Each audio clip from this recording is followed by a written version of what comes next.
always some really vetting information, not just, you may hear something, there are articles that are out there that come out with new things, but also seeing whether those things are reproducible when you have research that's done, making sure that it's not just a one shot here and this is just this one off article over there, but making sure that those things are reproducible. There are other findings that support what is being said, keeping update with the different guidelines.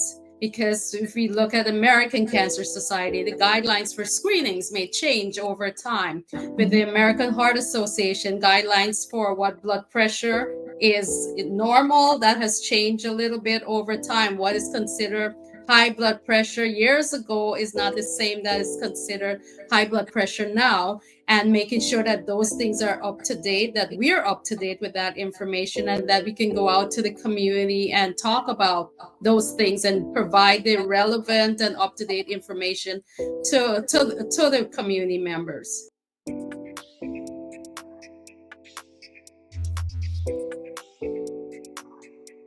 You're listening to Health Disparities Podcast from Movement is Life.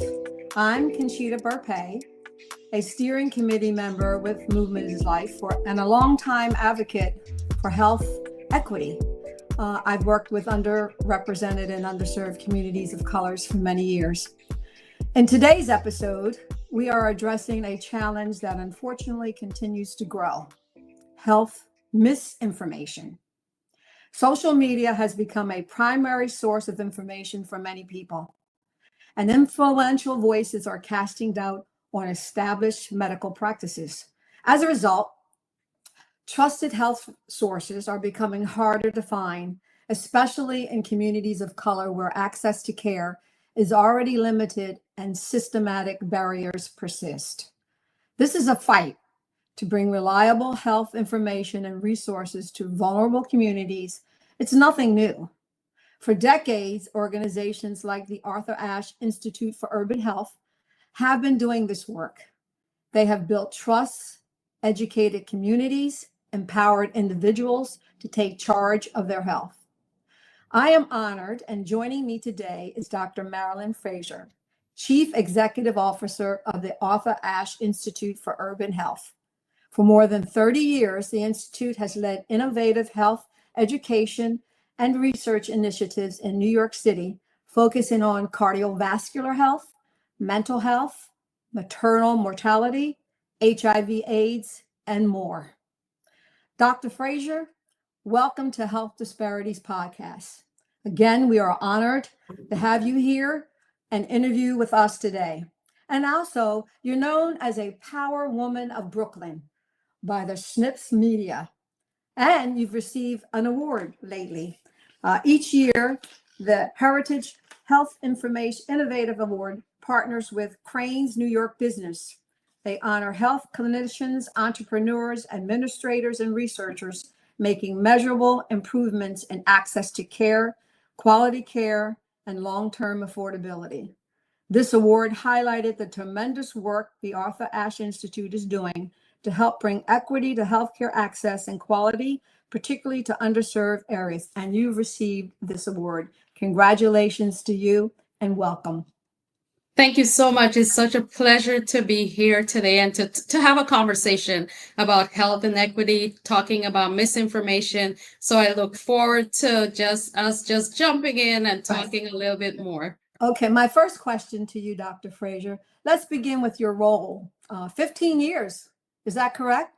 With the Arthur Ashe Institute, or is it more? Yes, it's been a little bit more than that. I probably want to say yes, it's been 15 years and I started when I was 10, but that's not the case. So I've been at the Institute now for about 20 years. Wow. And I've started as a community coordinator at the Institute, and then have moved up into the role as Chief Executive Officer, CEO of the Institute. And a lot of the work that I do in the community centers, as you mentioned, around health education, health information, health promotion, and so forth. And I enjoy my role because it has one part where you're educating community members about health, but the other part is increasing people of color in the health professions, where we have young people that come to the institute and learn about health and learn about anatomy and body systems and so forth. And these are students that are interested in health professions, and they get exposed to all the different health professions out there, and they go on to learn about health disparities, health inequities. And so when they go on to college, they are really well-rounded and well prepared to address issues within the sciences, but also issues that they may face within the context of college as well. What can I ask? What inspired you to lead this work, and how has the Institute mission evolved over the past 3 decades? One of the things you've touched on in terms of misinformation, when I was in medical school and when I received my training, a big part of it was educating people about health and having people feel comfortable about asking questions regarding their health and their health issues, and also linkages to services. And when I started at the Institute, one of the first projects that we did was a breast cancer research program where we went out to beauty salons and trained stylists, hairstylists, so that they could talk to their customers about health, and specifically breast cancer, to raise awareness about breast health, and also to make sure that people were linked to care and linked to services. And as I've gone out into the community and done education, I really recognize the need for that, and the need for trusted information from trusted sources as well. And we know barbers and stylists are ones that are trusted within the communities. They talk to their clients about everything. People divulge information that they wouldn't probably talk to their clinicians and physicians about. Right, And why not incorporate health within those conversations? Why not give them the information so that they can provide those things? So that has been inspiring for me. Also, seeing young people that are interested in health and not knowing which way to go. We know that a lot of times people of color are weeded out. Youth of color that are bright are weeded out in their first year in the sciences. And being a science major and wishing that I had a program like our Health Science Academy when I was growing up, that really inspired me to help the next generation and help students be able to maneuver the different things that they may have and the challenges that they may have when they go into college. Okay. We're seeing, and I know you noticed this too, we're seeing a flood of health misinformation online, especially online. How is this affecting communities you serve? And what are some of the consequences when people lose trust in medical guidance? Yes, that's such a great question. And one of the things is that within our communities, dealing with mistrust and dealing with information that may not be information that they can really share with others and trust that with the sources where it came from, that has been a big issue, because our communities oftentimes do not trust the medical professions and do not trust that their clinicians may have their best interests at heart sometimes, based on historical data, based on history, in which there were various things done to people of color that has caused the mistrust in society. And when information sometimes changes, as we saw with the COVID pandemic, 1 minute you're told one thing and then the next minute you're told something else, that also caused a lot of the mistrust. And people figured that they needed to go to certain sources, and the internet is the perfect place that people can just type in and get information. Right. I remember someone saying that people may trust Dr. Google, so to speak, more so Yes. than trusting what is out there. And one of the things that we've tried to do throughout the pandemic as well is to provide information from trusted sources. So if there's information that's out there that is coming from peer-reviewed articles or places of trust. If the NIH is saying something or CDC and so on, at times you just want to make sure that there's consistency in the message and that we can give that information out to our communities so that people are not looking for things, trying to decipher what's true and what's not, and then propagating the things that are not true, because we see a lot of things are sent through social media, things are sent through our WhatsApp messages and so forth. So trying to identify those sources of trusted information, things that have been proven, and providing that to our community members. So that's how we try to mitigate the mistrust that we would see in our communities. So you've emphasized trusted voices, which is obviously is a tool to combat misinformation that already exists. What are some other tools, and how can we implement them more effectively? Yeah, I think some of the other tools, working with community members that might have been doing that work for a long time, and utilizing those agencies as places that you can link people to services. Also having physicians and clinicians go into the community as the voices of that people can trust.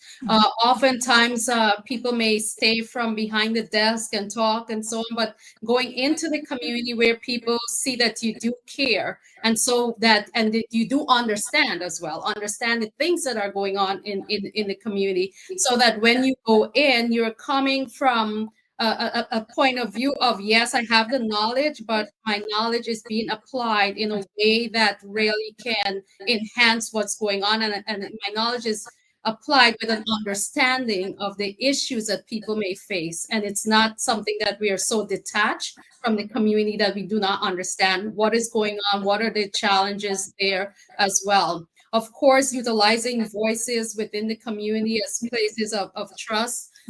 Looking at certain sources online, if there are articles, if there's research that's being done with certain colleges or certain universities, publicizing that research once it's been validated and so on, and not just picking anything that's on social media or anything that's on the internet and using that as the trusted voice or trusted source of information. Great. Cultural competency communication, culturally competent communication is definitely a cornerstone in your work. Can you explain why it's so important? And my goodness. And how yes. it shows up in both clinical settings and public health messaging? Oh, definitely. One of the things I always like to give this example, when we started our breast cancer work in the community, and we were speaking to women about promoting this work, as well as creating a brochure for the work. And I think our initial idea was to prevent breast cancer. So the brochure said preventing breast cancer. And when we spoke to the women in the community, they said that cancer is such a negative word that people are not going to pick up the brochure. People are not going to be engaged in the program. And so we changed the messaging to promoting breast health. And that was more palatable within the community. When we talk about cardiovascular disease and we talk about heart health and what people should eat, the food plate that we show generally may not look anything like what people are actually eating within our communities, right? Because if we're dealing with a Latino culture, if we're dealing with a Caribbean culture, they're not eating those things on the traditional food plate at all. So what we did was to have food demonstrations. How do you use plantains, for instance, and how do you use codfish and take out the salt out of it so that you can make something that's more healthy, and it's something that is more pleasing to you, that it doesn't reduce the taste. It doesn't take away the taste, like you could add other spices and so forth. So even with food, trying to demonstrate how people can use different ways of cooking and using the things that they're used to. Not necessarily, everyone may not be, a steak and potatoes, right? That's not probably the culture that we're in. And really being cognizant of that. being cognizant of language, how language is used, how you would speak certain things, what things are considered okay and what things may be considered taboo within certain cultures. When we're doing our mental health work, incorporating traditional things, drumming, music in some cultures, and dealing with mental health in that way.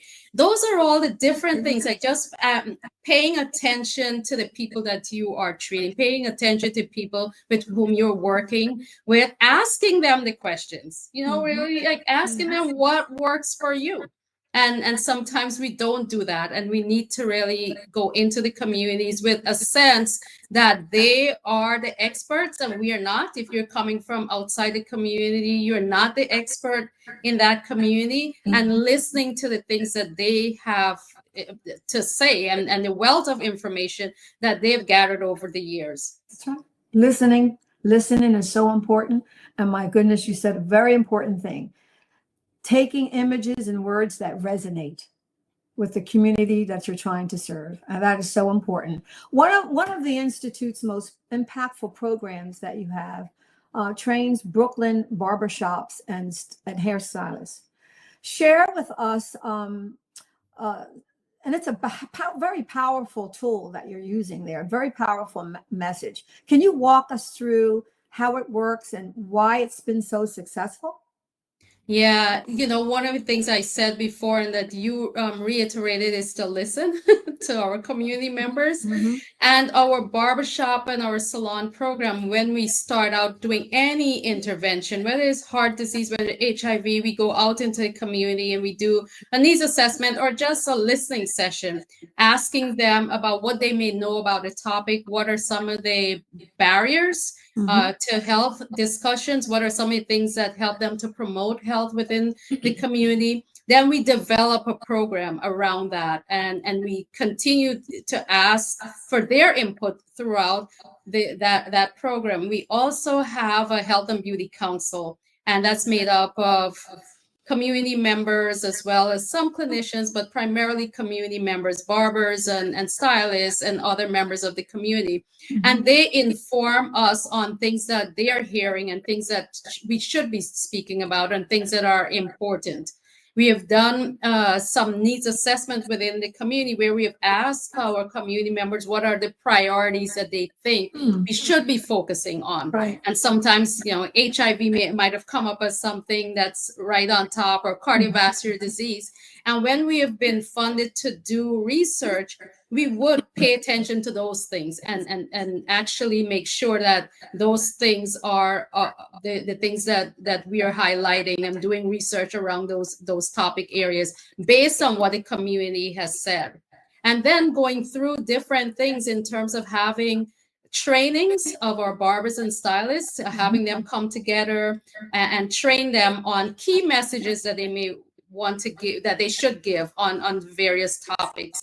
So for instance, if we're doing something on cardiovascular disease or heart disease, we'll have them know their numbers, talking about what blood pressure is normal, what's abnormal in terms of blood pressure, knowing your body mass index or BMI, putting a scale in the barbershop and the salon so that people can monitor their weight, having blood pressure monitors within the beauty salon and barbershop so that people can be able to take blood pressure, but also having the chart so they know where their blood pressure measurement is and how they can track that over a period of time.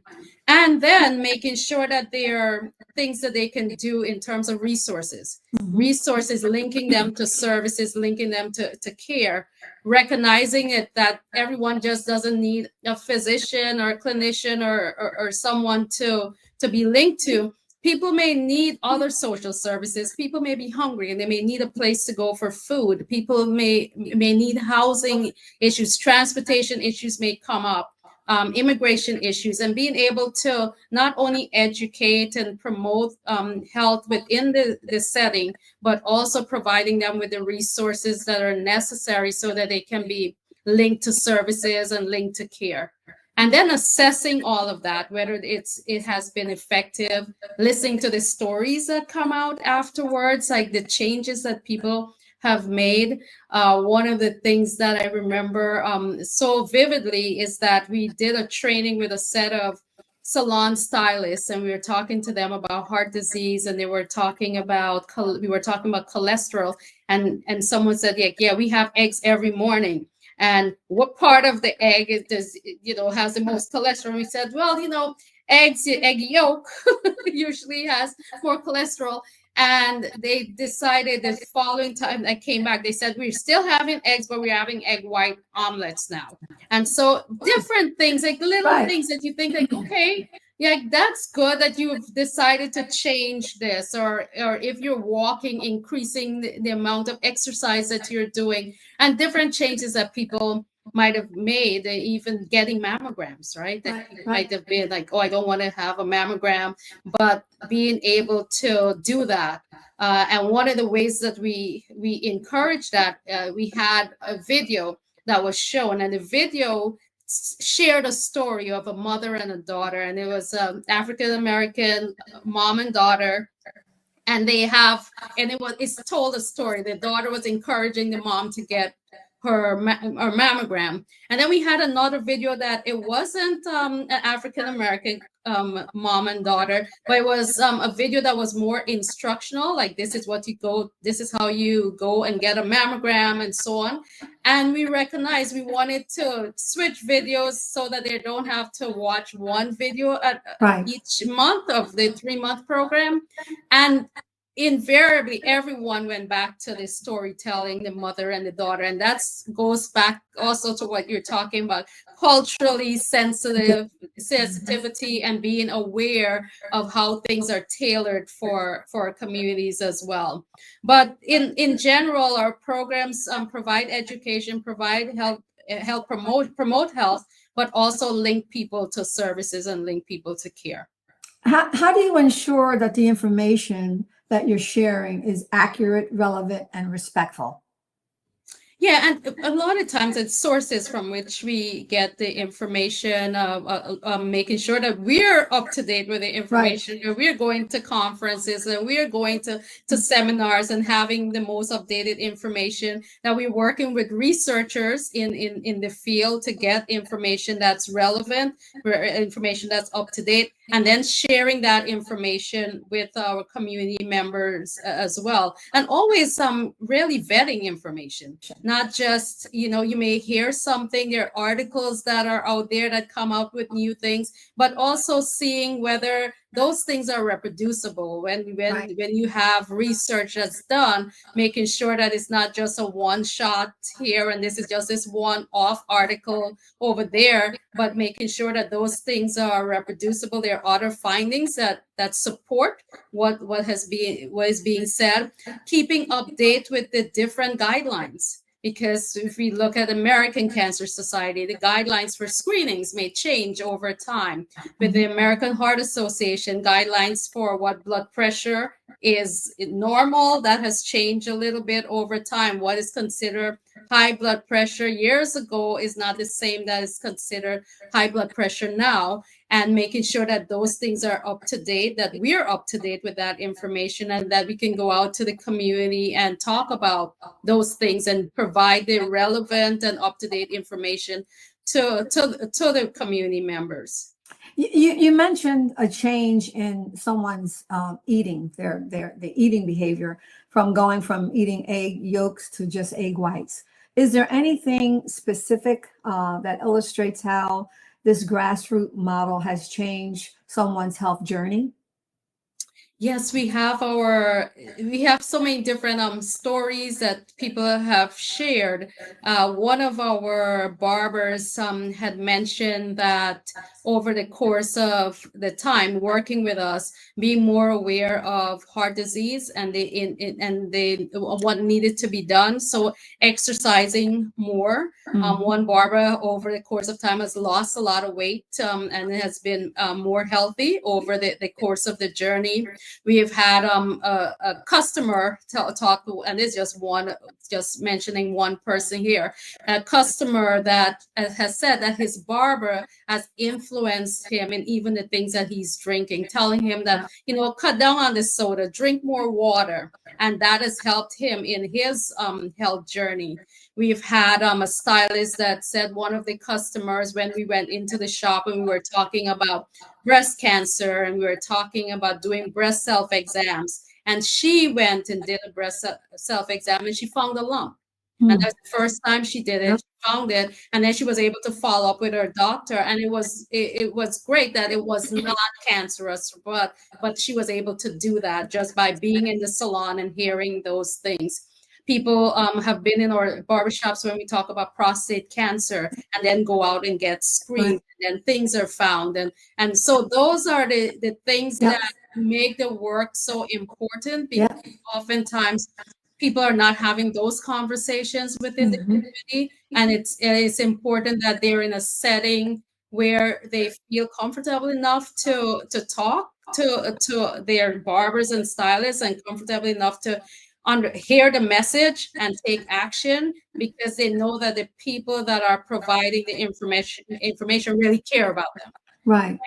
It's more than a business. It's like they become family and they really care about them.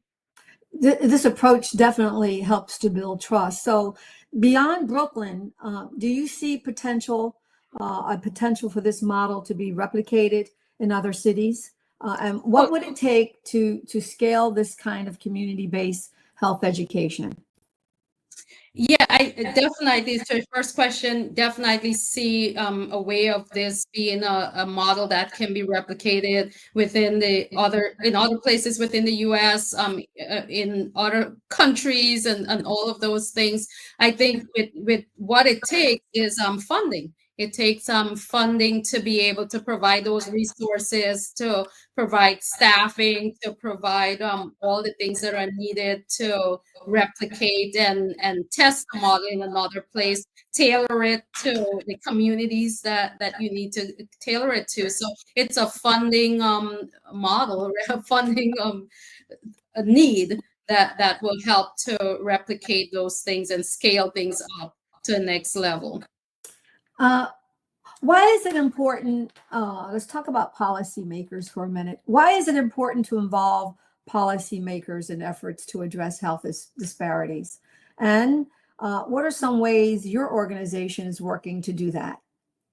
Oh, yes. I always tell people that we can do the work, we can promote health, we can put out the right messages out there. But if systems have not been changed, right, and if things are not changed, those structures that are in place are not changed, and the policies are not changed, then the work that you're doing is somewhat in vain. Because, for instance, if we're talking about we're talking about health, and people do not have access to care, people do not have insurance, and people have immigration issues, and people are not able to access care the way that they need, then you can promote health all you want to, but if they're not able to access those services, then they're not going to be able to have complete health.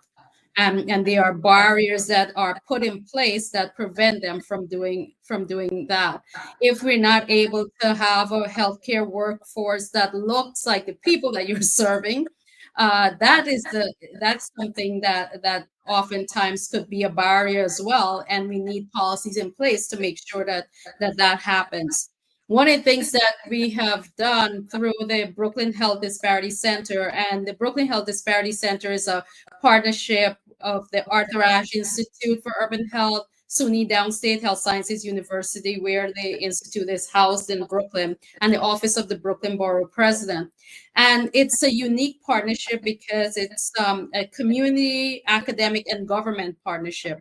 And with that, you're able to provide policy recommendations for the work that we're doing. And we've even involved our youth in our summer internship programs when they're doing their little research projects, that we ask them to think about policy recommendations that they would put forth, so that we can send it out to our legislators so that they can Right. And those things are important. One and a great example of a simple research project that was done with our students and another community-based organization in Brooklyn is that the students went to a pharmacy and they were asking about translation services that are available and also interpretation services that are available within this area and in Brooklyn. And that information that they gathered, the community-based organization was able to take that information up to Albany, New York, to advocate for those services within their community. So policy is integrally involved in it, and it's very important that policies paid attention to as we think about the work that we are doing, that we are incorporating policy, and we do it at different levels. We work with legislators and we provide information at that level. And it's always important to just have your legislators aware of what's going on. Based on what's happening at the federal level, what is your message to listeners about the importance of financial resources for doing this type of work? Yeah, so there are different messages. On one hand, I think it's important that the work be funded, and that the work that comes through from research that needs to be done, that those research organizations are funded. So when you think about NIH and NIMHD, which is the National Institute of Minority Health and Health Disparities, that those institutions and those institutes are funded because the work is so pivotal to our communities, we're so pivotal to our survival, is so pivotal to health outcomes. So having that work funded is important. And the call to action really is to have community members voice that to their legislators, community members voice that when they go out to vote, and making sure that people are voting and that we are thinking about our civil responsibility, that is just not, okay, you're voting for a person, but you're voting really for policies, and you're voting for things that could make a change and could affect us, and really think about how we can be affected by not voting and by staying silent about things that are happening within our community. So the call to action is really for people to get involved and talk to their legislators, get involved and vote when it comes time to do that. Dr. Fraser, thank you for joining us on this Health Disparity podcast, for your tireless work and passionate work to bring health equity to life in Brooklyn and beyond. For those who want to learn more, we will include links to the Arthur Ashe Institute for Urban Health in our show notes for today's episode. That brings us to the end of another episode of Health Disparity Podcast from Movement is Life. I'm Conchita Burpee. Until next time, be safe and be well.